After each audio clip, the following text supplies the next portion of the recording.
If you were told that you were going to be given half an hour's interview with God and you had the privilege of asking one question, I wonder what you would ask. You might be given some preparation too, because when you think, what is your ultimate question, you'll probably do many things before you arrive at it. And I know many people would discover that they had no question to ask. The situation would be altogether too overwhelming. But many people to whom I've put this problem say that the question that they would ask is, who am I? And that is something we know very little about, because whatever it is that we call I is too close for inspection. It's like trying to bite your own teeth or to touch the tip of your finger with the tip of the same finger. And although other people can tell you who you are and do, they only see you from the outside, as you see them from the outside. And you don't see from the inside. And so the nature of what it is that we call I is extremely puzzling, because there is some confusion as to how much of us is I. We talk in ordinary ways about my body, my feet, and when we go to the dentist to have our teeth fixed, we regard him rather as a mechanic. Like you take your car to the garage, so you take your body to the surgeon or the dentist or whatever it is to be fixed, have the parts changed or something of that kind. And they're really getting to work on that now. And so the question is, when somebody has a heart transplant, that sounds very radical, because we say, in my heart of hearts. But nowadays, most of us seem to feel that whatever it is that I is located in the head. Somewhere behind the eyes and between the ears is the center. And the rest of us is an appendage, a vehicle, which carries the self around. Now, popular speech also reflects the sensation that I am very different from what we call the other. Other people, other things, anything that we can become aware of is sort of other. There is an opposition, apparently, between the knower and the known. And so we talk about facing reality. We talk about coming into this world as if somehow we didn't belong. As if instead of being leaves growing out of a tree, we were a lot of birds that had alighted on bare branches. And it has become common sense for most people living in the 20th century today to adopt the 19th century philosophy of science, which interprets the physical universe outside human bodies as being a mechanical contraption, which is essentially stupid, unfeeling, automatic, composed of mainly geological elements, rocks, gases, and so forth. And therefore we feel rather alone and left out of this thing, in contrast with the ideas of Ptolemaic astronomy. Instead of being at the center of the universe, we are on the outer limits of a minor galaxy, revolving around an unimportant star on a small, minute ball of rock. And therefore, that astronomical way of looking at things is simply overwhelming. It makes us feel not only of no importance, but also very much left out. And as a result, that is the common sense of most people living today. We did, of course, have a religious view of our nature, that we were the children of a loving God who is in charge of this whole operation. But very few people actually believe that anymore. A great many people think they ought to believe in it and would like to believe in it, but they don't. Most ministers that I know don't believe it, but they feel guilty about this because they feel they ought to. But it became implausible. There never was a serious argument against it. It simply became unthinkable in comparison with the dimensions of the universe as we now see it. So having lost a way of looking at the world, an image of the world which gave us some sense of meaning, we now have an image of the world which gives us none at all. And so we feel rather inclined to put up a fight against the whole show. Interestingly enough, when in the 19th century we switched our common sense from supernaturalism to naturalism, one would think that a naturalist would be a person who loved nature, just as a materialist ought to be a person who loves material, but certainly isn't. With what is called the philosophy of scientific naturalism, naturalism is used in a negative way. It has nothing to do with being natural. It has something to do with being not supernatural, merely natural. And all sorts of phrases were coined in that epoch, which I would call put-down phrases. Freud spoke of the basic psychic energy as libido, which means blind lust. People like Ernst Haeckel spoke of the universe as being a manifestation of blind energy. Think of that put-down word, blind. And therefore we also speak of unconscious mental mechanisms. And the very word unconscious, as being the deeper aspect of our psyche, is a negative word and a put-down word. So as to say, what you are functioning as a rational ego with values and with a capacity to love is simply the epiphenomenon of a purely mechanical process. Too bad. So as a result of this so-called naturalism, we began to put up the most whopping fight against nature that was ever engaged in. And that fight is an expression of our fury and of our feeling of being left out. So that the technological experiment, which became possible as a result of the mechanical sciences, has largely been conducted in a spirit of rage. And the results are evident all around us. Here in Palm Springs, you are gradually getting all the smog from Los Angeles. This great cloud of poisonous gas put up by a city which is exemplary in this whole civilized world for fouling its own nest. Perhaps only Calcutta could be a bit worse, or some such terrible slum.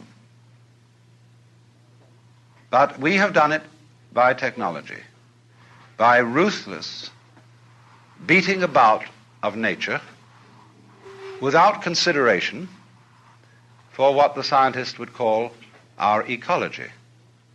Ecology is that aspect of science which deals with the relationship between organisms and their environments.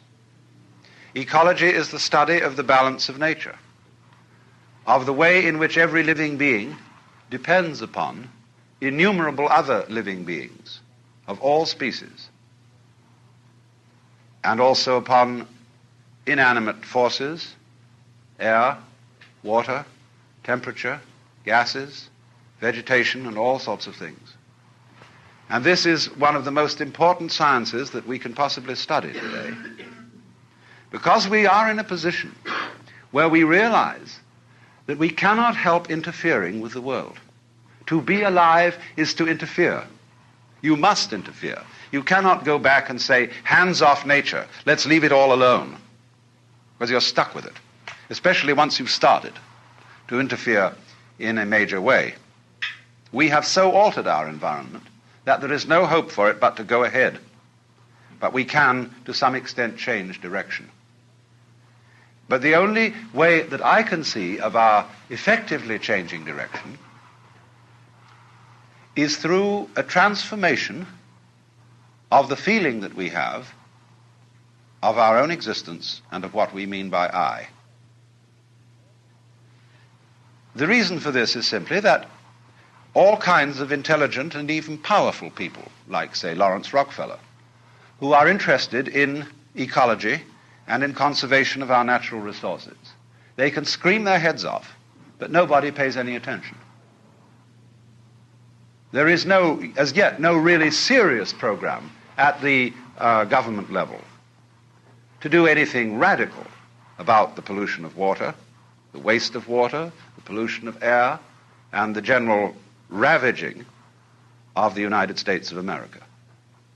I'm amazed that congressmen can pass a bill imposing severe penalties on anyone who burns the American flag, whereas they are responsible for burning that for which the flag stands, the United States as a territory, as a people, and as a biological manifestation.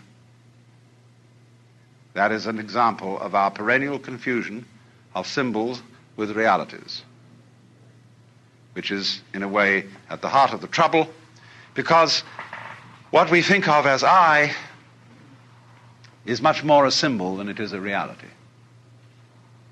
The living organism, the whole mind-body, is much more than anything we mean by I.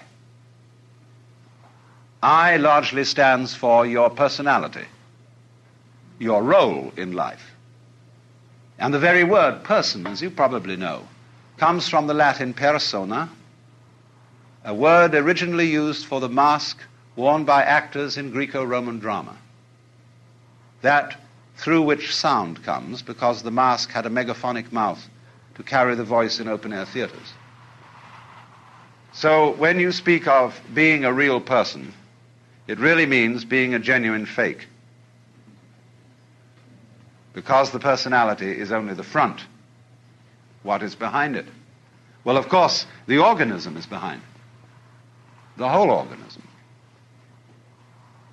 And we must be very careful not to confuse the organism with various symbols that we have for it, because those symbols can be extremely misleading.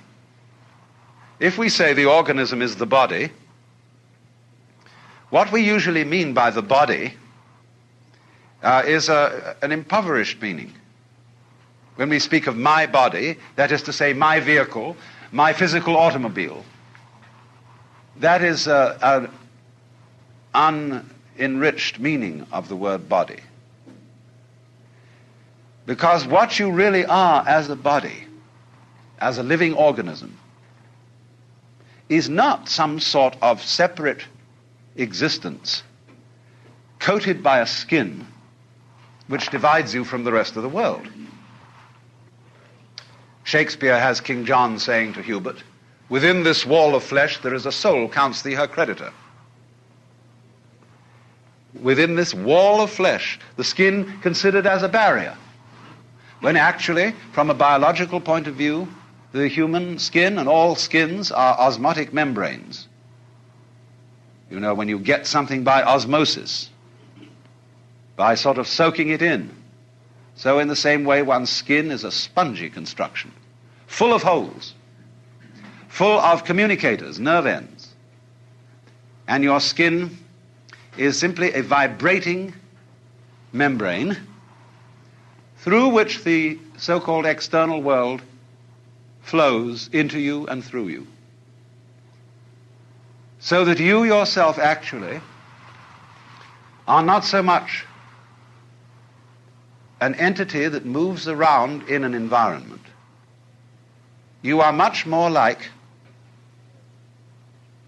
a whirlpool in a stream. And as you know, the whirlpool is constant only in its doing, that is to say, in its whirling. And you could recognize individual whirligigs in a stream. But the water is flowing through them all the time. They are never the same for a second. And so it is also with us. Or imagine it in another way. Supposing you have a rope, and 1 foot of the rope is made of hemp. 1 foot of it is made of cotton. 1 foot of it is made of silk, 1 foot of it is made of nylon, and so on. Now tie a simple knot in the rope. Now move the knot along the rope. And 1 minute it will be hemp, the next cotton, next silk, next nylon, and so on. Same knot. It will be recognizable as a continuing knot, as that knot, the knot in that rope. But the constitution of it will change as it moves. And so our constitution is changing constantly. Imagine, for example, a university. The student body, undergraduate, changes every 4 years. The faculty changes every so often. The buildings keep changing more and more. What constitutes the University of California? It certainly isn't the faculty, it isn't the students, it isn't the governors, it isn't the administration, it isn't the buildings. What is it?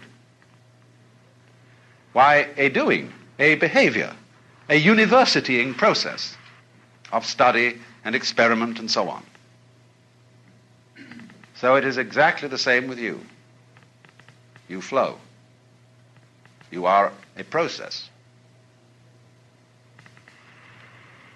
But how do we draw the line about this process and its relationship to all other processes? We find that a very difficult thing to do the more you think about it. If you really felt with your whole organism, instead of just with that part of it called conscious attention, you would become aware of this flowing fact.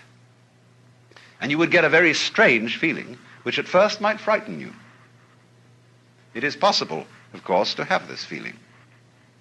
And the feeling is like this. You would not be quite sure how to interpret it. You might feel that you yourself were doing everything else that's happening. That would be one way of feeling it. The other way of feeling it would be that you are doing nothing at all, but that everything else is doing you. And you would feel completely passive, like a puppet on the end of strings. Although, on the other hand, if you got the feeling that you're doing it all, you would feel like God Almighty. It is very easy for our consciousness to slip into this state of sensation. It can happen spontaneously, like measles. It can happen by training, as when someone practices yoga. It can happen chemically, as when certain drugs are taken. And one has to be very careful about this feeling because it's enormously easy to misinterpret it. Either as being omnipotent, being God in the personal, literal sense, or as being helpless and merely driven. Now, what should be understood is that both these ways of feeling are right, only they must both be taken together. To be simultaneously omnipotent and helpless. These are two poles, opposite poles of one and the same state.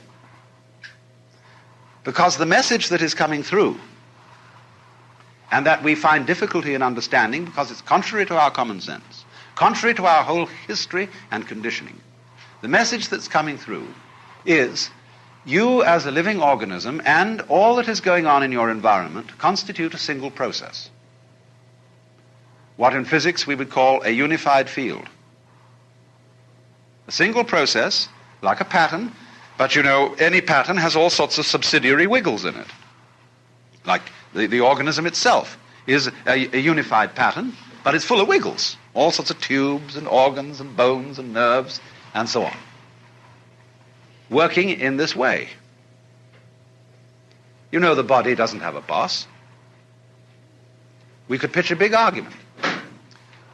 Who is really the top dog in your body? Your stomach or your brain? I can argue for both ways. Well, let's first argue for the stomach. The stomach is fundamental. That's what eats, and eating is the fundamental thing of being alive.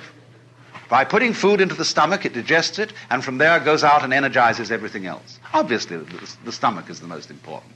The hands, the mouth, the feet, all exist to serve the stomach, and naturally, as a final achievement of the stomach, is the brain, evolving later in the evolutionary process as a gadget up there to scavenge around and find stuff for the stomach to eat. That's the function of the brain. But now let's take the argument to the side of the brain. The brain says, oh, no, come now. Just because I arrived late doesn't mean that I'm unimportant. I was being gotten ready for. Because I am the thing that was the flower at the top of this thing. And this tube with stomachs in it and things below was preparing for me, and the stomach is my servant. It is doing all the dirty work and getting energy to put currents through my wonderful circuits, so that by the creation of all the goods of the mind, of the arts and sciences and religion and philosophy and so on, I shall be the true head of man. Well, both arguments are right. Because you have a relationship between stomach and brain, which is a sort of polarity. The one exists for the other. It's like when you prop up two sticks against each other, they will stand up so long as they lean on each other. Take one away and the other collapses. So chop off the head and the stomach is finished. Take out the stomach and the head is finished. So this is the way all organic life proceeds. It's different with mechanical life, because the mechanism must invariably have a boss, the man who puts the machine together, the person who constructs the computer, who designs it, who asks it questions, who programs it. He is the boss. But organisms don't have bosses. They are essentially, I would say, democratic arrangements, where somehow, in a marvelous way, an enormous company of cells are working together. But that isn't the way. The body wasn't sort of one day a lot of cells all crept together and said we're a body. That does sometimes happen in the biological domain. But much rather this, when you watch the gestation of a mammal, you see first of all a very simple little organism which swells. And as it swells, it becomes more and more complicated from within. No parts are added. Nothing is screwed on. There's no welding done or anything like that. It bulges. And of course, it does absorb material, but it transforms it. But all of it works together at once, like the legs of a centipede. Like you work all together at once. For you see, when we come down to it, you think you decide things, but you don't know how you do it. How do you open and close your hand? You can decide, I will now open my hand and do it, but you don't know how it's done. And yet, in a sense, you do know how it's done, because I say, I know how to open my hand, but you don't know in words. You can't explain it. Still less can you explain how you see. Still less can you explain how you are conscious. How are you an ego? Well, you don't know. Because the springs of being conscious, of being an ego, are outside the surveillance of consciousness. They are somehow underneath. And that lets the cat out of the bag at once, because you see that what is I is something very, very much deeper than the superficial consciousness. And what you call I in the sense of the voluntary willing center, ego, has very little to do with it. You are just a watchman on top of the mast, or a radar on a ship that is scanning the environment by conscious attention, looking out for trouble, or looking for food. The real you is much too complicated to think about. Supposing when you woke up in the morning, you had to switch yourself on. That is to say, you had to, by an act of conscious attention, to go through your brain and turn on all the synapses necessary for wakeful life. It'd take you hours. Supposing you really had to be conscious of all the details involved in walking or in breathing, or in circulation of the blood. You'd never get around to it. So you see, when we inspect the physical world with conscious attention, the first thing that strikes us is that the physical world is extraordinarily complicated. How can it possibly be organized? But actually, the physical world is not complicated at all. What is complicated is the task of trying to describe it in words, or of trying to figure it out in numbers. Because that is analogous to the task of, say, removing the water from the Pacific Ocean into the Atlantic with a beer mug. We can only take one mug at a time. And so we say in popular speech, you can only think of one thing at a time. That's not exactly true. But what it reveals is that thinking, that conscious thought, is a kind of calculus in which we understand things bit by bit. And it leads us into the superstition that things really are bits. Now, when you eat chicken, of course, you have to bite it, and you take it in bits. And to make it easier to bite, you order from the grocer a cut-up fryer. But you don't get cut-up fryers out of eggs. Because you see, although we can speak of a chicken, an egg, or a body, it is not actually a bit. It hasn't been bitten off, except for purposes of thinking.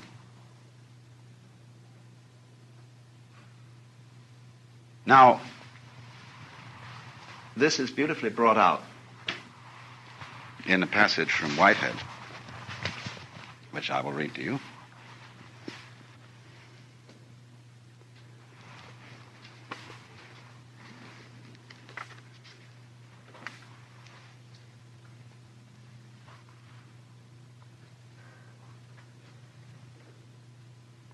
He's discussing the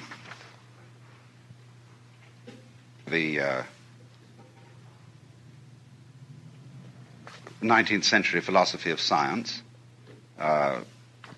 which I was just discussing too.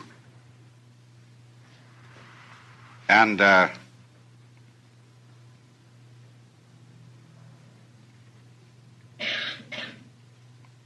he's saying in this philosophy,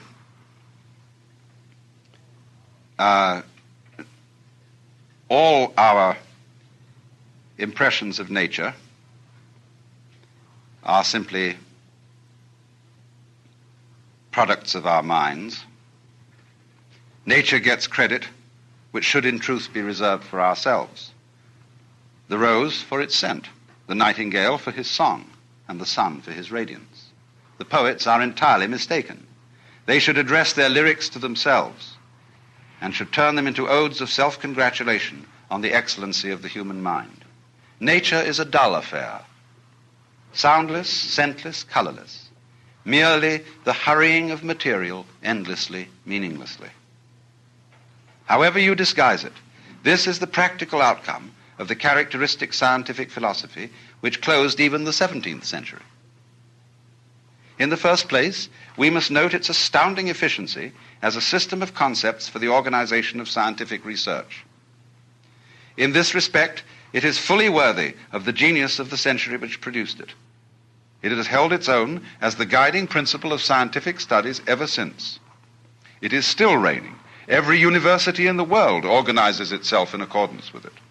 No alternative system of organizing the pursuit of scientific truth has been suggested. It is not only reigning, but it is without a rival. And yet, it is quite unbelievable. This conception of the universe is surely framed in terms of high abstractions, and the paradox only arises because we have mistaken our abstractions for concrete realities. He calls that, you see, the fallacy of misplaced concreteness. The attribution, in other words, to our bitty way of thinking to the world which we are biting. That is misplaced concreteness. The separations between things are abstract. They are concepts. In the same way, for example, as lines of latitude and longitude are concepts, even though a Russian poet has recently made a beautiful poem about the world being like a ball carried in a net bag. But you never expect to trip over the equator when you cross it. And although it is something quite abstract and does not exist in nature, it's extremely useful for purposes of navigation. So in the same way, bitting and having words to describe particular events or particular wiggles in the universal pattern are very useful. But they are very dangerous when you confuse things with natural events. Because then you get into this sort of trouble. The trouble of the sorcerer. The surgeon, who is too much of a specialist in one organ, runs into that organ and alters it and does what he considers a better mechanical job than the Lord did. But then he discovers, to his dismay, and the even greater dismay of his patient, that the operation has unforeseen consequences in some other part of the organism, because he didn't realize the connection. When likewise we object to certain insect pests. Oh, we say, get rid of them. DDT. And so, but then we found we got rid of something else that we didn't want to get rid of. And worse still, that this insect that we didn't like was doing a job for us in some manner of which we weren't aware, and we only become aware of it when suddenly we find ourselves covered with another kind of fly altogether, or with some sort of bacteria which this insect kept down. Watch it, watch it, watch it, because nature does not consist of separate things which you can just pull out like parts from an engine. Take the case of bees and flowers. Oh, we always use the bees and flowers to explain fundamental things about life. But we're going to go deeper than sex this time. Fascinating thing about bees and flowers is they are very different looking things. A flower sits still and blooms, and it smells, or stinks to be correct. The bee moves about and buzzes, but they are all one organism. You don't find flowers without bees. You don't find bees without flowers. They are just as much one as your head and your feet, which also look very different. So in that sense, you see, we are one with the incredible complexity of processes and wiggles upon which we depend. Although to say upon which we depend is not quite accurate, because that separates us from it, as if I were hanging onto a beam and depending on it. It isn't like that. You don't depend on it, because it depends on you. It's a mutual arrangement. And it isn't that one bit of this sort of came first, although that sometimes happens. But it's always there in potentiality, what came later. But it's rather in the same way that when a flower opens, you see all the different petals extending simultaneously, especially when you watch a fast-motion movie of a flower opening. And so in the same way, there is a simultaneous arrival or evolution of the human organism and the human environment. And thus, biologists speak about the evolution of an environment as well as the evolution of an organism in it. In other words, human beings could not have appeared on this planet until its temperature had lowered to a certain degree, until the atmosphere contained certain gases as a result of vegetative development.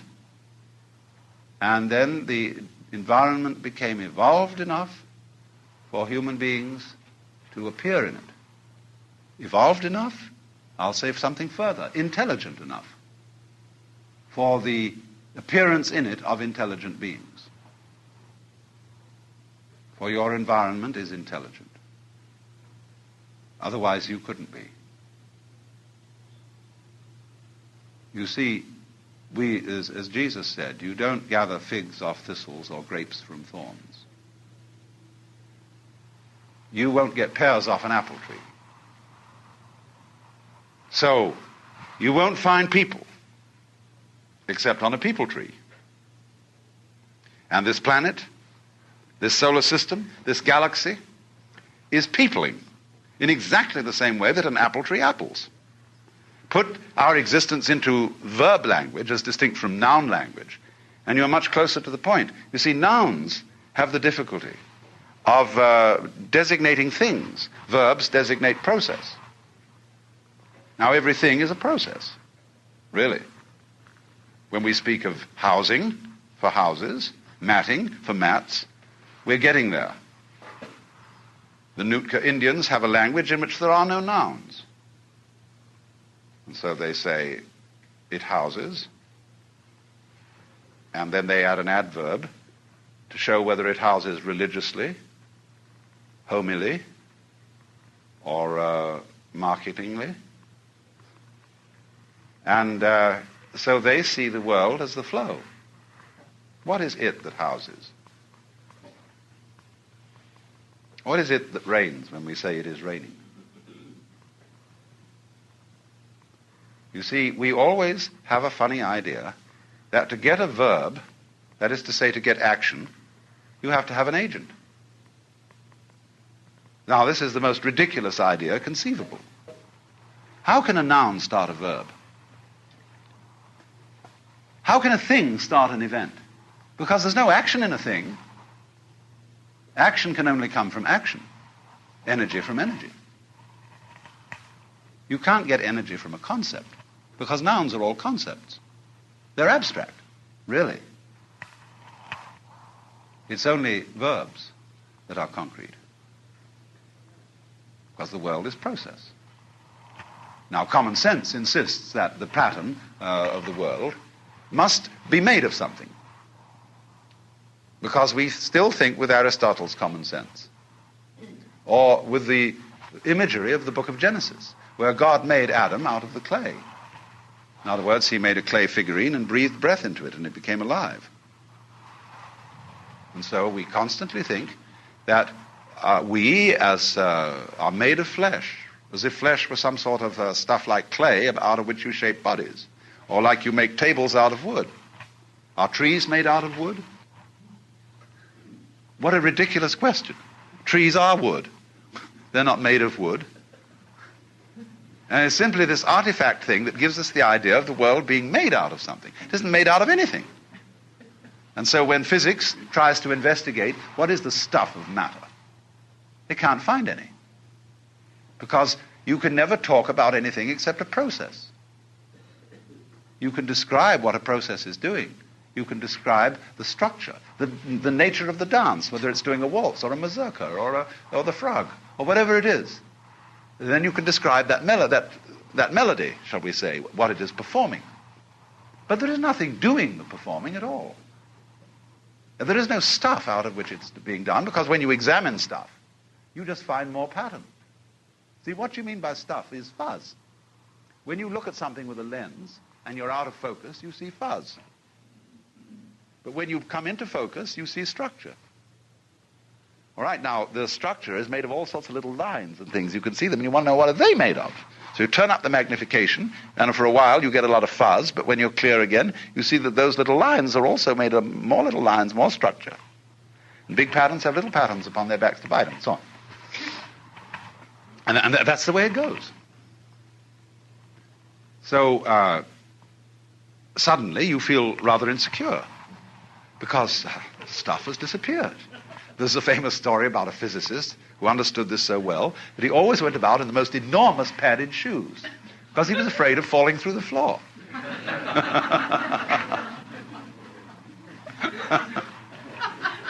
Now look what's happened. Just look and see what has happened to us. If we go through everything that I've been saying, we find, first of all, that the thing that we thought was I is nothing more than a social institution. just like the equator, or an inch, and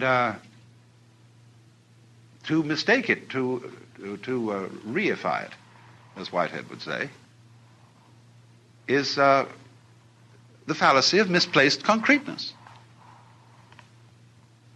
It's strictly a hallucination. And any certain amount of psychological self-exploration shows this to be the case.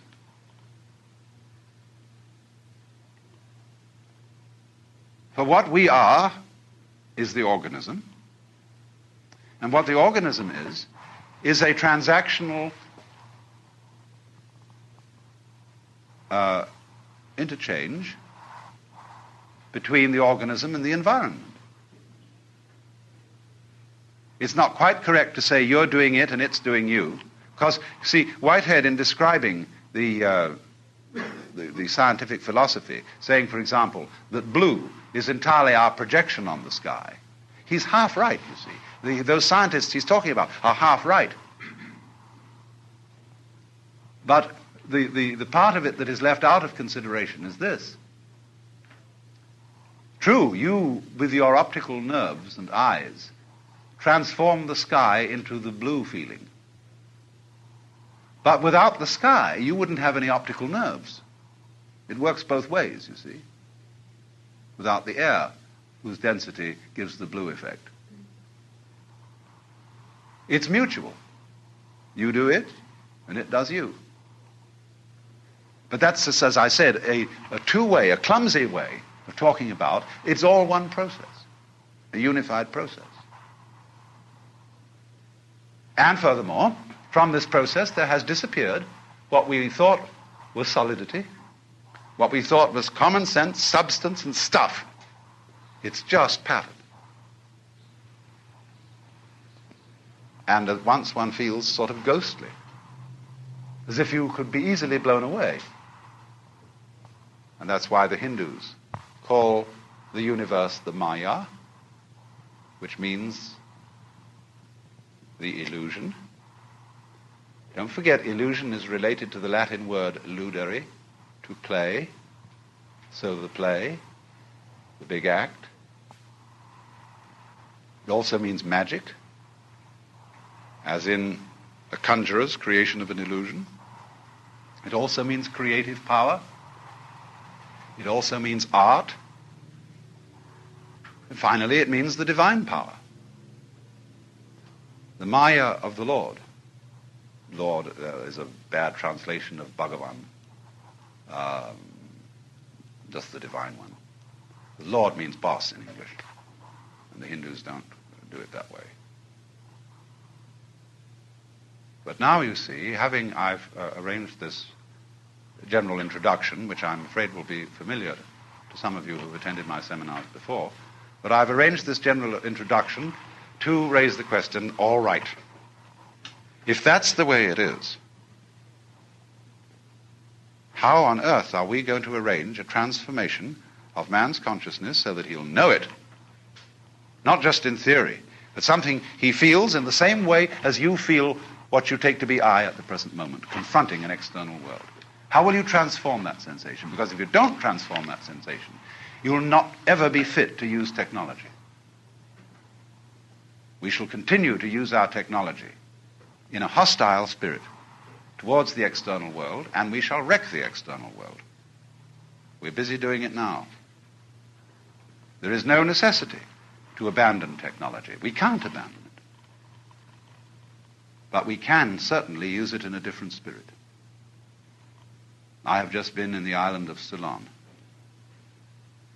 which is a garden, a beautiful, beautiful place, but it's completely undeveloped from a technical point of view. And it's in very bad economic circumstances because nobody wants to buy natural rubber anymore. It has no foreign exchange. It is very peaceful. But the change has got to come.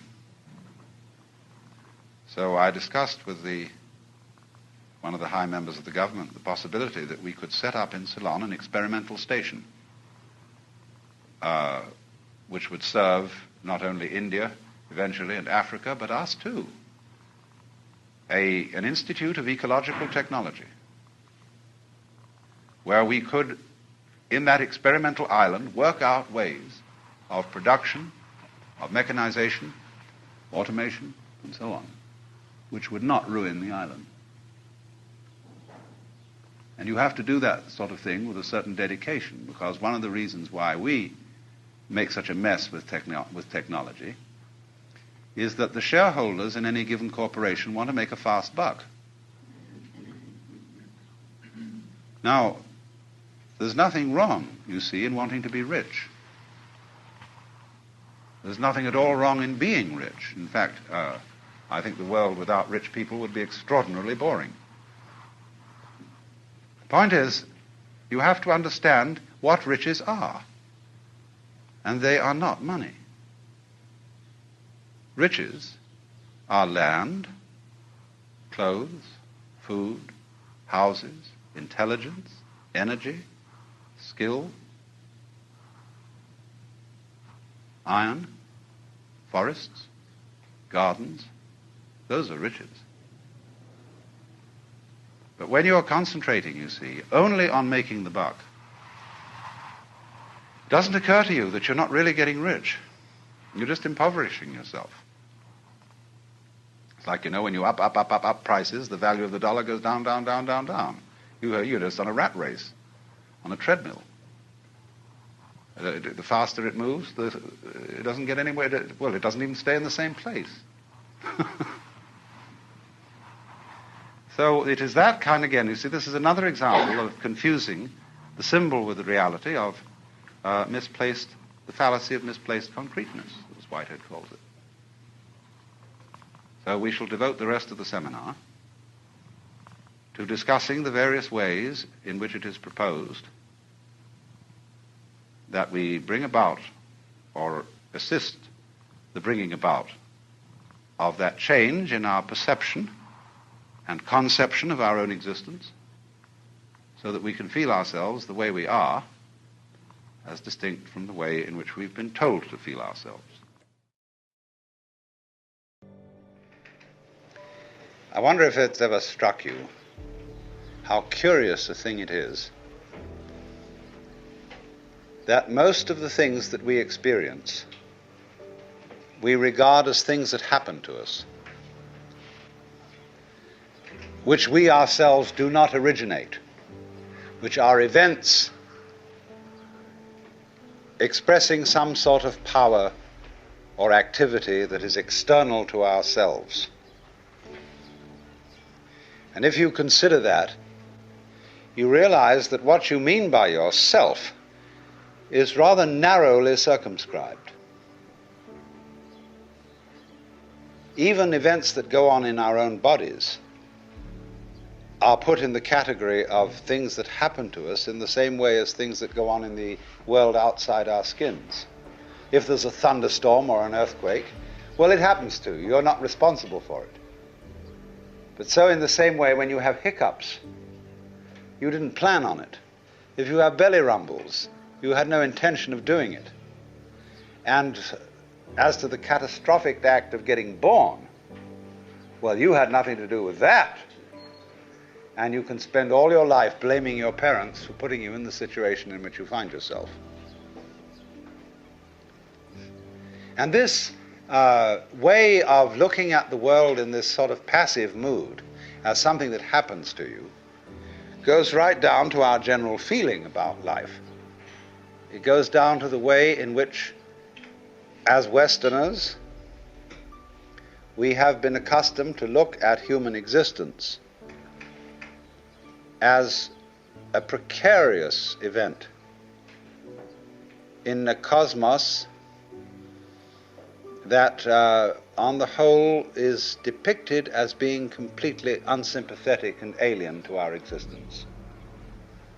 In other words, if you're reared with a 20th century, or shall we say an early 20th century common sense, which is based on the philosophy of science of the 19th century, with its rejection of Christianity and Judaism, you regard yourself as an accident, a biological accident, in a stupid universe, which is mechanical, but has no feelings, no finer feelings.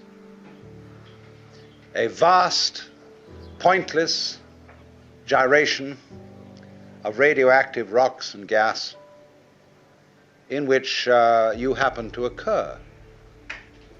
Of course, if you don't have that point of view and you are more traditional, you look upon yourself as a child of God. And therefore, under authority. In other words, there's a big boss on top of all this who allowed you, at his pleasure, to deign to have the disgusting effrontery to exist.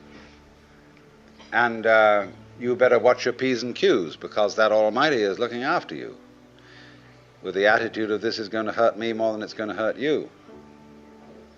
And when you look at the world in that image, or in the other image, that it's a stupid mechanism, either point of view you take, you don't really belong. You're not really part of all this. And I could use a stronger word than part, only we don't have it in English.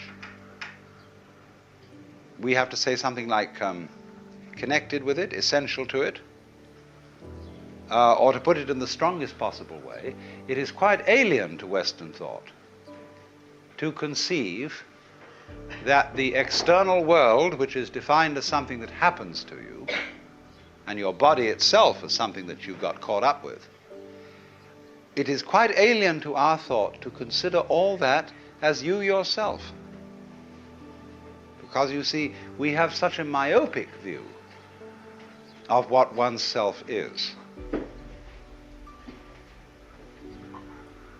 It's as if, in other words, we selected how much experience is really to be regarded as me. As if you focused your attention on certain restricted areas of the whole panorama of things that you experience, and say, I will take sides with that much of it. Now, we come here right at the start to an extremely important principle, which is the different points of view you get when you change your level of magnification. That is to say, you can look at something with a microscope and see it a certain way. You can look at it with the naked eye and see it in a certain way. You look at it with a telescope and you see it in another way. Now, which level of magnification is the correct one? Well, obviously, they're all correct, but they're just different points of view. You can, for example, look at a newspaper photograph under a magnifying glass, and where with the naked eye you will see a human face, with the magnifying glass you will just see a profusion of dots, rather meaninglessly scattered. But as you stand away from that collection of dots, which all seem to be separate and apart from each other, they suddenly arrange themselves into a pattern. And you see that these individual dots add up to some kind of sense. Now you'll see at once from this illustration that maybe you, when you take a myopic view of yourself, as most of us do, but you may add up to some kind of sense that is not apparent to you in your ordinary consciousness. When we examine our blood streams under a microscope, we see there's one hell of a fight going on. All sorts of microorganisms are chewing each other up. And if we got overly fascinated with our view of our own bloodstreams in the microscope, we should start taking sides, which would be fatal, because the health of our organism depends on the continuance of this battle. What is, in other words, conflict at one level of magnification is harmony at a higher level. Now, could it possibly be, therefore, that we, with all our problems, conflicts, neuroses, sicknesses, political outrages, wars, tortures, and everything that goes on in human life, are a state of conflict which can be seen in a larger perspective as a situation of harmony.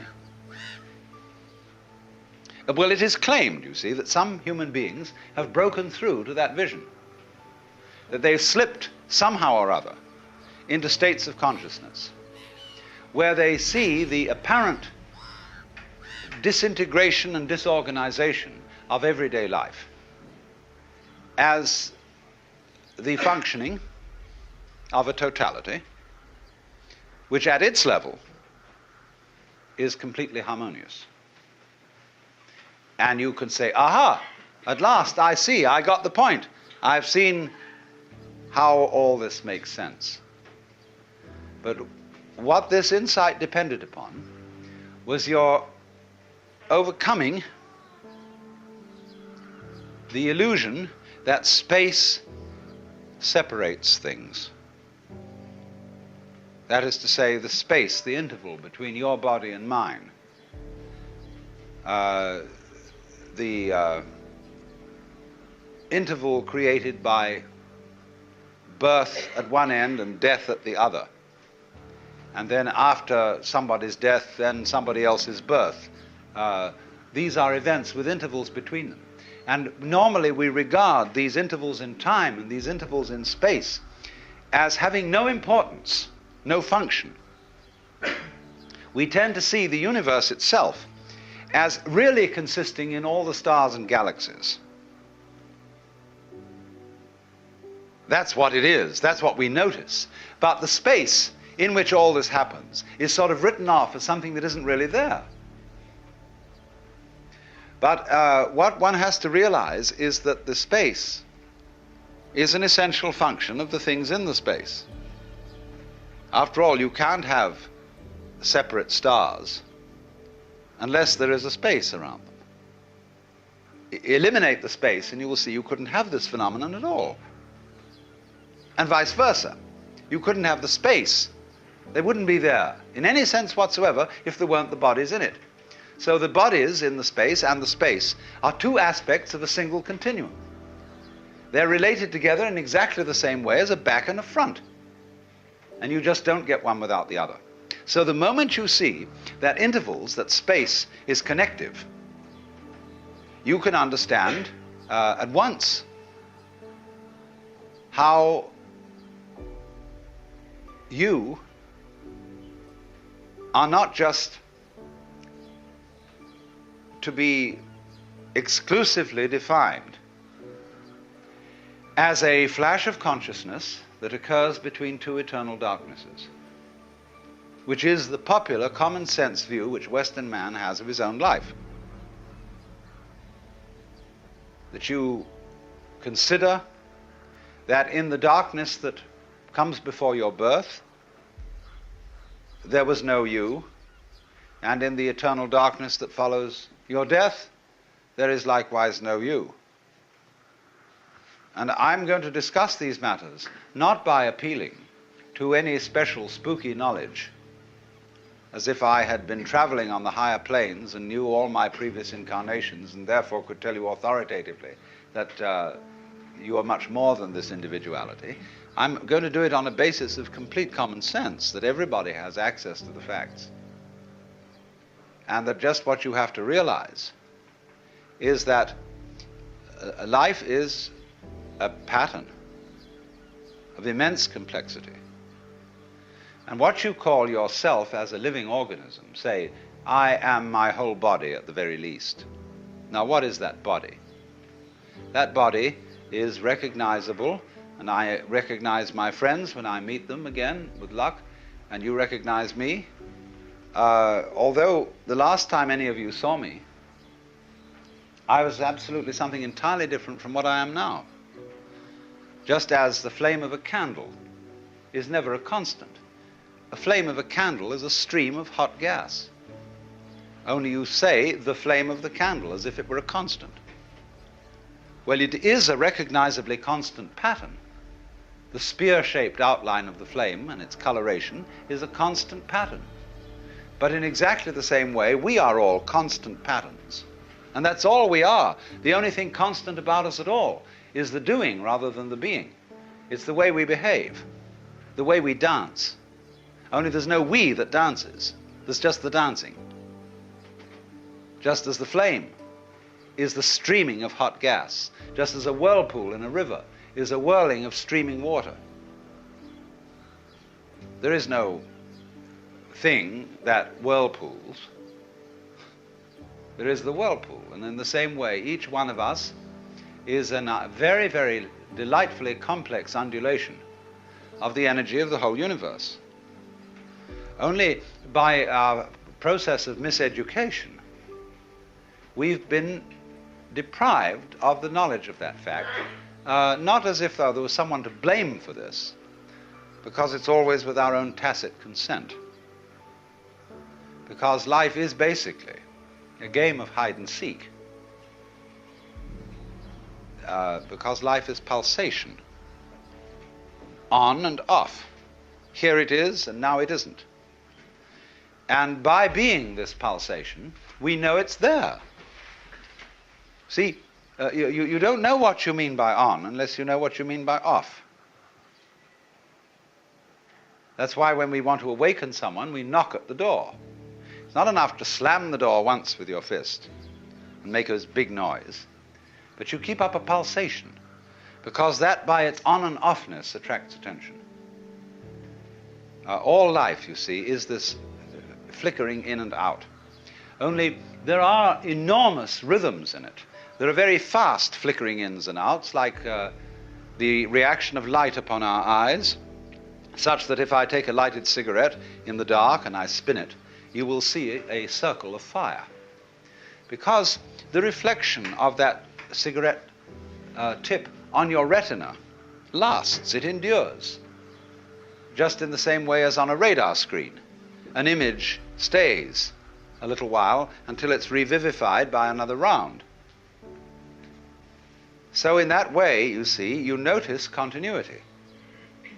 And in the same way then, you notice the continuity of a light, because although, like say, with an arc lamp is actually a flickering light.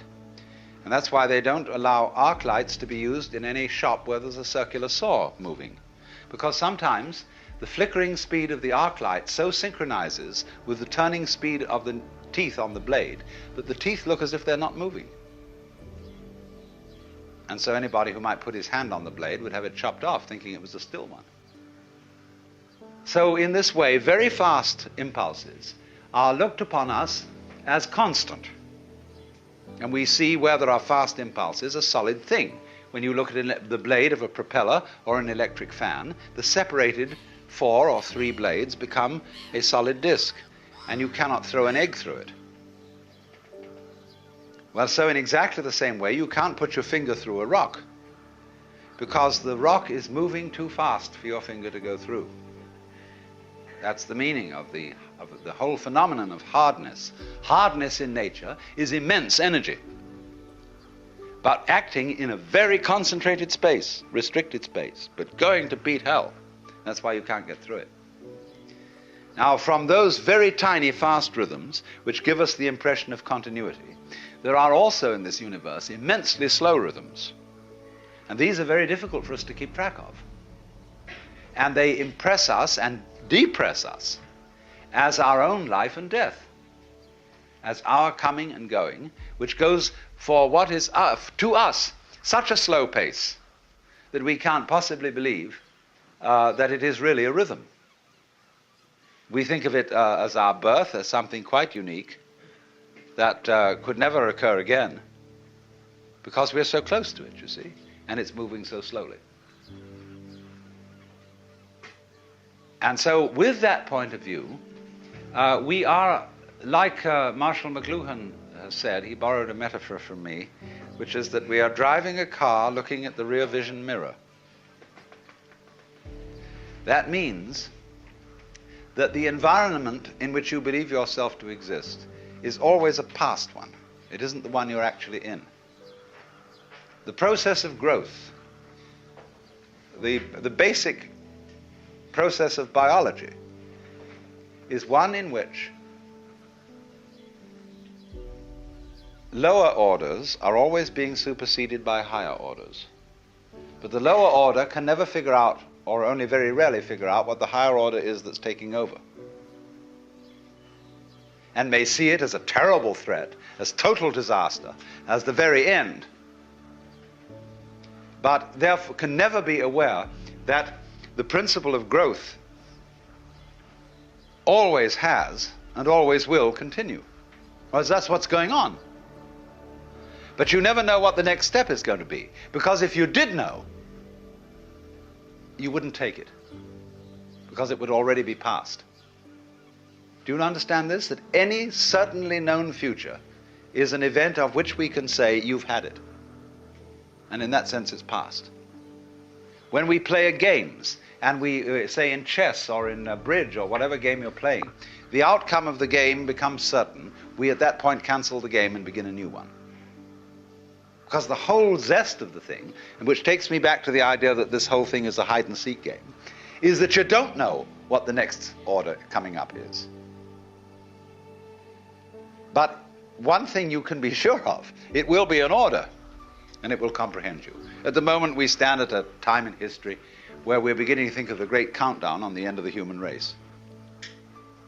Terrifying possibility that through atomic energy, we may obliterate this planet and turn the whole globe into a star.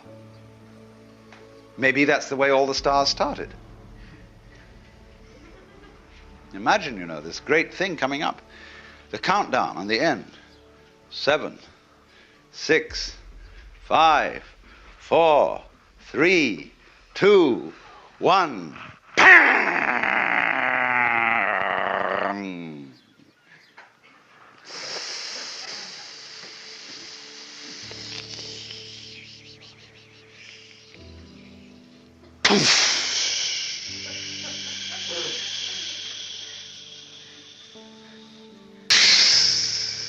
Where have you heard that before? You sit on the seashore and you hear the waves going in and out, and you don't stop to think. That's what you're doing. That's what the whole business is doing. And there are places where the wave mounts and mounts and it gets too big for its boots or whatever, and it spills and breaks. And we could do just that. But very important to realize that that's what you're doing, because then you don't get panicky about it. And the person who's going to press that button is a person who's going to be in panic. So if you realize that that's what it is, and that it doesn't really matter if the whole human race blows itself up, then there's a chance that it won't do it. That's the only chance we have. Not to do this thing which attracts us like a kind of vertigo, like a person who looks over a precipice and is all set to throw himself over. Or a person who jumps out of a plane when they're skydiving and forgets to pull the parachute ring because he gets fascinated with a target. It's called target fascination. He just goes straight at it, you see. So we can get absolutely fascinated with disaster, with doom. Or, you know, all the news in the newspapers is invariably bad news. There is no good news in the newspapers. People wouldn't buy a newspaper consisting of good news. Even the free press is full of terrible news. Except the San Francisco Oracle. And the fascination, you see, for this doom might be neutralized if we would say, well, why bother about that? It's just another fluctuation in this huge, marvelous, endless chain of our own selves and our own energy going on. See, here's the problem. Because of our myopia, because of the way we've, as it were, restricted consciousness to focus upon just that certain little area of experience that we call voluntary action. That's us. And everything else happens to us. Now, that's obviously absurd. Let's suppose you take in your hand one of those toys, a gyroscopic top. And you suddenly notice, the minute you get this in your hand, that it has a kind of vitality to it. It seems to resist you. it starts pushing you in a certain way, see? And sometimes you're with it and following it. And then sometimes you see it, it's just as if you held a living animal in your hand. You know, you pick up a hamster, you know, or a guinea pig, and you hold this little thing in your hand, it's always trying to escape. So the gyroscope always seems to be trying to escape your hold. Now, in exactly the same way, what you're experiencing all the time, all sorts of things are getting out of control and doing things you don't expect. It's trying to escape your hold. All right, then don't grab it so hard. And you discover that this living thing that you're feeling, like the gyroscope top, it's your own life. Because you can see very simply that you would not understand the experience that you call voluntary action and decision, being in control and being yourself, unless in opposition to that there was something else. You couldn't realize self and control and will unless there was something other, out of control, and instead of will, won't. It's the two together only that produces the sensation that you call having a personal identity. Only, there is a funny thing about human consciousness which has been worked out very carefully in Gestalt psychology, which is that our attention is captured by the figure rather than the background, by the relatively enclosed area rather than the diffuse area, and by something moving rather than what is relatively still. And to all those phenomena that in this way attract our attention, we attribute a higher degree of reality than the ones we don't notice. That's only because, for the moment, those are more important to us. Consciousness, you see, is a radar that is scanning the environment to look out for trouble, just in the same way as a ship's radar is looking for rocks or other ships. And the radar, therefore, does not notice the vast areas of space where there are no rocks, no other ships. So in the same way, our eyes, or rather the selective consciousness behind the eyes, only pays attention to what we think is important. I am at this moment aware of all of you in this room, of every single detail of your clothing, of your faces, and so on, but I'm not noticing it all. And therefore I will not be able to remember tomorrow exactly how each one of you looked and what you were wearing. Because what I notice is restricted to things that I think are particularly important. If I notice some particularly beautiful girl in the audience, then I might notice also what she's wearing. And that would be memorable. But by and large, you see, we scan things over, but we pay attention only to what our set of values tells us we ought to pay attention to. But quite obviously, you as a complete individual are much more than the scanning system. You are in relationships with the external world that on the whole are incredibly harmonious. And so in this way, we have this rather myopic way of looking at things. And we screen out from attention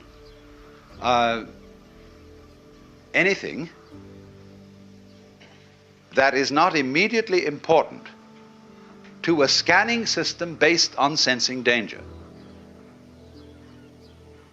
But quite obviously, you as a complete individual are much more than the scanning system. You are in relationships with the external world that on the whole are incredibly harmonious. Going back to this illustration of every living body as something like the flame of a candle, the energies of life in the form of temperature, light, air, and food, and so on, are streaming through you all at this moment in the most magnificently harmonious way. And you're, all of you, far more beautiful than any candle flame. Just sitting in these chairs, just going, you know. Only we are so used to it. We say about that, so what? Show me something interesting. Show me something new. Because it's a characteristic of consciousness that it ignores stimuli that are constant. When anything is constant, it says, okay, that's safe, it's in the bag, needn't pay attention to that anymore. And therefore we eliminate systematically from our awareness all the gorgeous things that are going on all the time, and instead only become focused on the things, the troublesome things that might happen to upset it. Which is all right, but we make too much of it.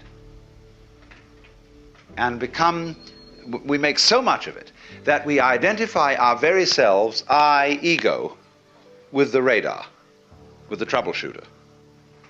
And that's only a tiny fragment of one's total being. So that if you do become aware that you are not simply that scanning mechanism, but you are your complete organism, then very swiftly, in turn, as a consequence of that, you become aware that your organism is not the way you think about it when you look at it from the standpoint of conscious attention, from the standpoint of the ego. From the standpoint of the ego, your organism is your kind of vehicle, your automobile in which you go around.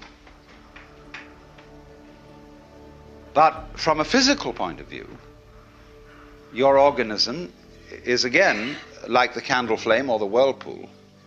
It is something which is a continuous patterning or activity of the whole cosmos.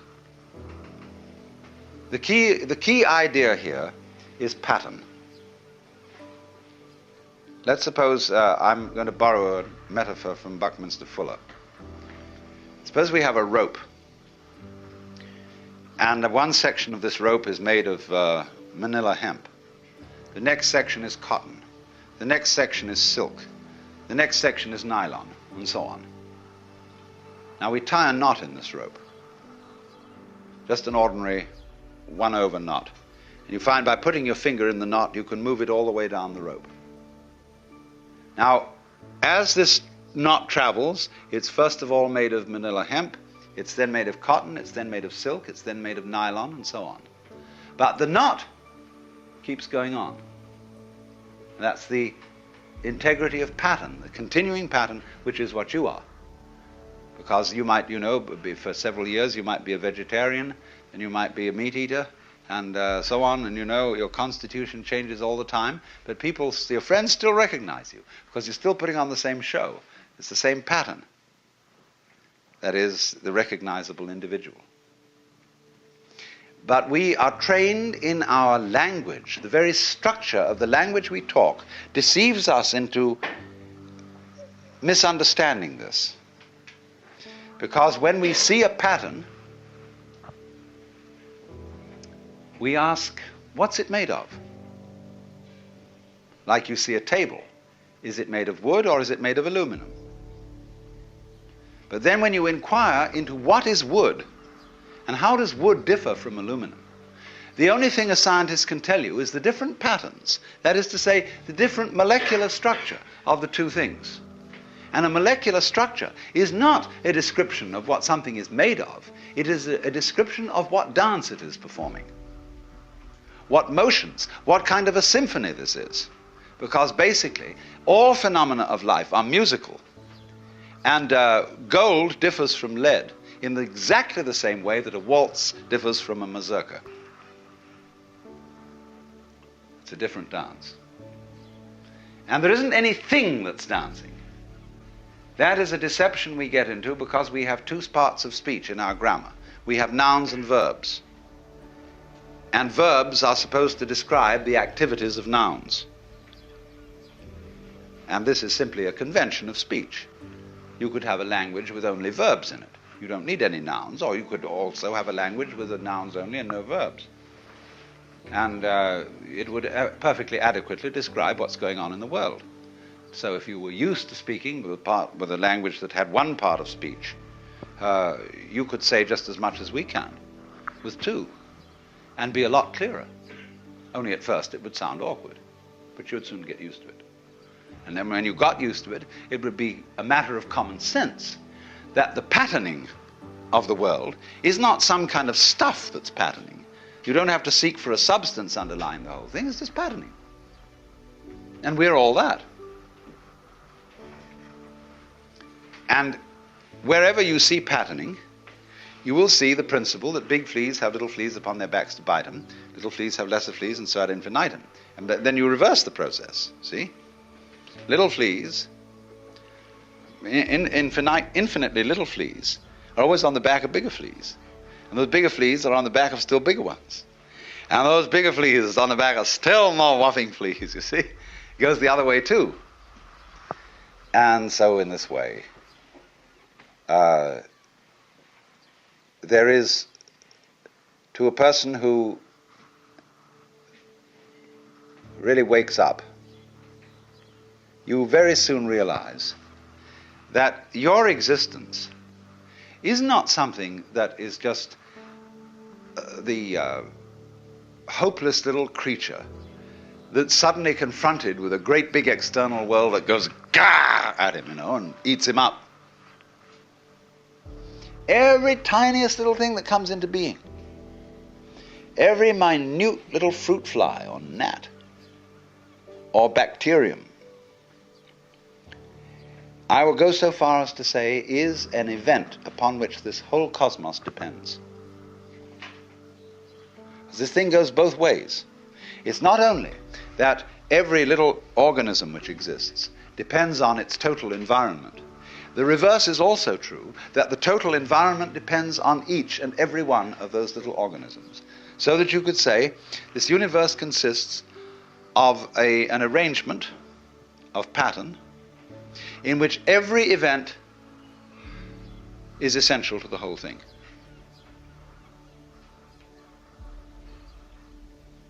Now, we screen that idea out of our consciousness in exactly the same way that we screen out the perception of space as an important reality. Just as we pay attention to the figure and ignore the background, so we see one way of looking at things, namely that the organism is very frail against the environment. It lasts a long time, the environment, but the organism only lasts a short time. What do you mean the environment lasts a long time? What does the environment consist of? Just a lot of little things. And yet there is the environment just as the same way as there is the face in the newspaper photograph behind all those little dots. When you get far enough away from it, you see the face. When you get far enough away from all the organisms and the little bits of things, you see the environment in another scale of magnification. But actually, the whole thing is arranged in a polar system where the enormous depends on the tiny and the tiny depends on the enormous. And you get a relationship between these extremes which can be called a transaction. That is to say, a transaction when there's buying and selling. It's impossible to have buying without selling and selling without buying. They always go together. But of course, the person you see who's interested in buying thinks more about buying than he thinks about the other fellow selling. And if he does that, he's going to get a bad buy. Because he doesn't really think about the mechanisms the other fellow's using to sell. And if I want to sell something and think too much about selling, I don't enter sufficiently into the psychology of the buyer. So then I'm not a good business shark. So in this way, we are always, as it were, overemphasizing a certain aspect of our experience.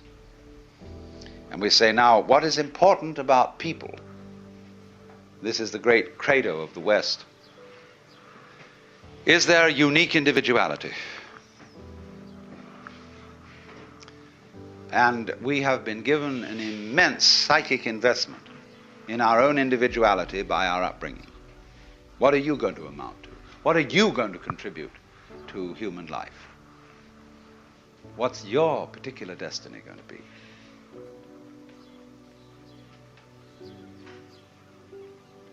It's a fine idea. But the thing we don't understand is that it won't work, this great idea, without being balanced with its opposite. Just as you can't have the back without the front. So you cannot have the values of a unique personality unless at the same time everybody recognizes that there is another level at which we are not unique at all, but that I am you and you are I. That, in other words, the so-called I that we all have, you see, every one of you feels that you're the center of the universe, and that everything else is happening around you in a circle. You can turn around and you can see sort of equally far in all directions, especially if you're in a ship in the middle of the ocean. So you're in the middle. And it's true from the standpoint of astronomy. We live in a curved space-time continuum, that is to say, in a universe at which every point may be regarded as the center. Consider a sphere. Here's a ball. What point on this ball is the center of its surface? You can see at once that any point can be the center of its surface. So legitimately, all points in the universe are the center. That's St. Bonaventure's description of God, that circle whose center is everywhere and whose circumference is nowhere. So everybody's in that situation. And at that depth of your existence, we are all like the nerve ends on your own skin. See, at every point on your skin, there's a little nerve end going peek and getting information from the outside world. Another and another and another, all over. And they all constitute your total sensitivity. Well, so in the same way, and all these people sitting around here, with their little eyes and little ears and things, they're going peek, and they're all really one common center called I, which is looking at itself from ever so many different points of view. Only we are so close to it, and we are so absorbed in the different ways each one of them is doing, that we neglect the community underneath. Just like when you never seen Chinese people before, and you go into a bunch of Chinese people and you can't tell the difference between them. You think, well, all Chinese look the same. Well, the Chinese, when they first saw us, they thought we all looked the same. We all had red hair and long noses. And then when you get to know, when I live in Japan for a week, 2 weeks, 3 weeks, and then suddenly all the Japanese start turning into people. And they look like, they don't look Japanese anymore, they just look like people. They're all different. See? As you get to a certain level, then all the individuality comes out. So if in other words, someone from an entirely different form of biology came to this planet and looked at us, he wouldn't know the difference between Negroes, Greeks, Armenians, and white Anglo-Saxon Protestants. They would all look to him exactly the same. And he would see us as, in other words, he'd look at a group like this here, and he would call it a thing. Just you see a set of false teeth, and they all look pretty much alike, and you say, well, that's a set of false teeth. So you see a set of people sitting around, and say, well, that's a thing. It's like a caterpillar with so many legs on it, It breaks up and reforms and so on. Rather interesting. It's like hydras, you can take hydras and put them in an osterizer. Flatworms, excuse me. You can take flatworms, and you can teach them certain tricks, and then you put them in an osterizer and pulverize them. Then they reform themselves, and they know the tricks you taught them. And you can mix up those who do and those who don't. And those who do learn the tricks can convey it to the new ones that didn't know them. See? So that maybe one day we can get some DNA from genius people and feed it to people who don't know anything, and immediately they learn these tricks. Think of that. But the meaning of all that, talking about DNA and osterized flatworms, is that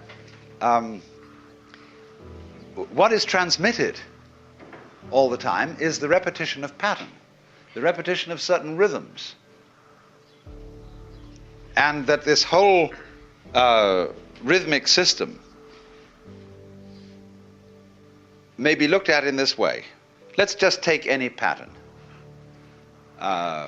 we can form a pattern, say, of like this. See? I make a kind of a loop-ended cross in the air. Now, let's consider what is the problem involved in analyzing that pattern into smaller parts. Shall I say each one of these loops is a part, and there are 4 parts, therefore, to the pattern? Well, where does a loop begin and end? Just excuse me, let's look at it another way. I could say that not this was a part, but this was a part of the pattern. And there were 4 of those. You should all study, incidentally, the drawings of a great Dutch artist by the name of Escher, whose work appeared a little while ago in the Scientific American, but he has a book of the most fantastic patterns, where you will see, for example, an arrangement of devils. And when you look at the background, it's an arrangement of angels. That everything goes with its counterpoint. So that when you look at one of Escher's pictures, you don't know which is the foreground and which is the background. You just flip, flip, flip, flip, flip, and you can have it either way. Well, everything's like that. Only because, as I said, we are fascinated with what we have at the moment selected as the foreground. We say, foreground. It comes before. It's important. That's what's there, the background. Oh, that's just background, you see. Supposing you suddenly do a flip on that, you realize the foreground, yeah, it's kind of close, but as we say of people, you could only see the trees, you can't see the forest. It's like businessmen who say they're very practical, but they're very short-sighted and don't know what's good for them. Put themselves out of their business regularly, so they have to start wars in order to carry on business. And, that's stupid.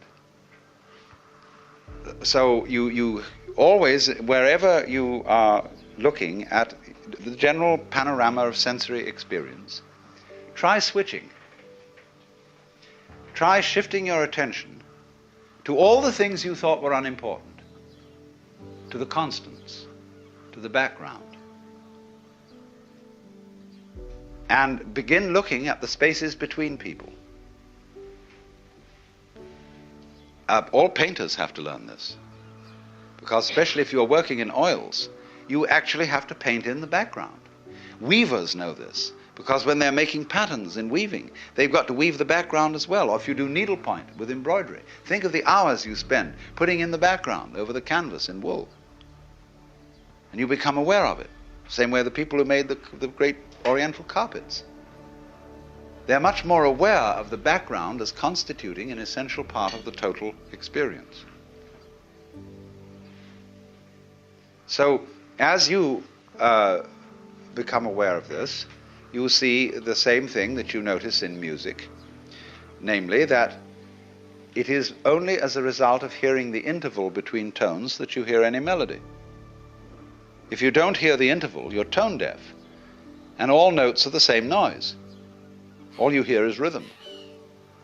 You don't hear any melody. You've got to hear the interval. So then watch the intervals between people. The things that aren't said. The things that are tacit. The things that are implicit rather than explicit in all life. And then you begin to get connected. It's very important to have a connection in life.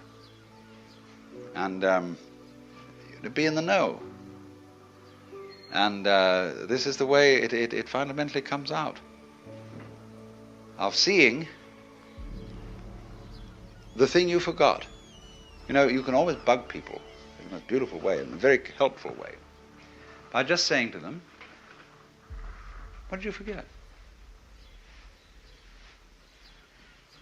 So, well, I don't know. What was I supposed to remember? Oh, I'm really not trying to put you on. It's not difficult. This is something completely obvious that you forgot. You'd easily remember it because it's so obvious. Well, that's the hardest thing in the world to think of. What's the most obvious thing I forgot? Oh, what's that? Well, who do you think you are? Well, how do you answer that question? Who are you? Well, you give a name. You say, I'm Joe Dokes, I'm Alan Watts, That's not true. That's what people told you you were. They put that name on you, and they taught you to identify with it and to behave as it was expected to behave. But that's not who you are. You know very well. Go back in your memory. Go back into your infancy before they started telling you all this stuff. Who are you? And if you get with that, you'll know very well who you are. The jolly old Ancient of Days. Only there's a conspiracy that you mustn't let on about that. Because everybody is. And if one person realizes it, the other's a little bit offended. And they say, well, how come you're so great?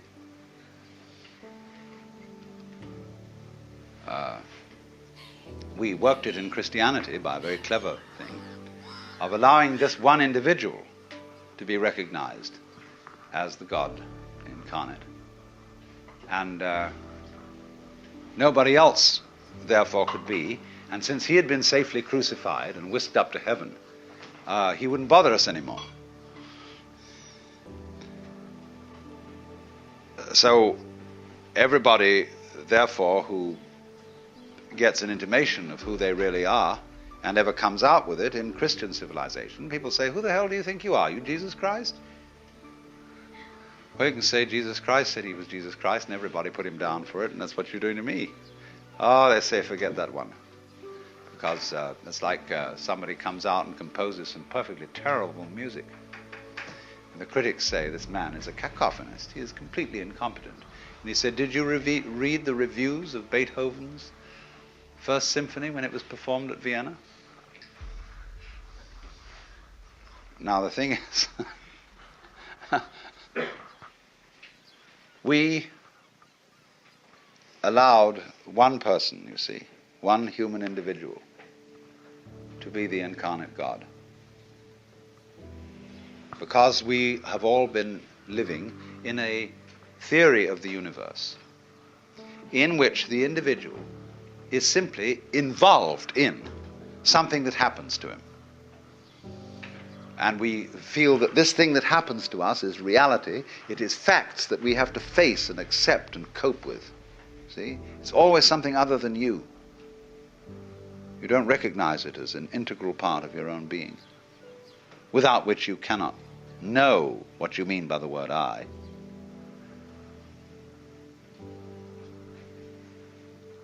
But in the truth of the matter is, though, that if you will face it out, every single one of us knows that that isn't true.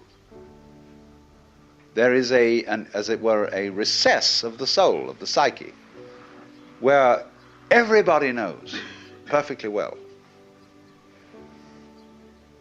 that you are not just this irresponsible little mouse that's been chucked down into this world, but that you are really doing this work. You're running it. Only you can't admit it, just in the same way as you can't admit that you're responsible for the way your own heart beats. You say, oh, that's not my doing. I've no control over my heart.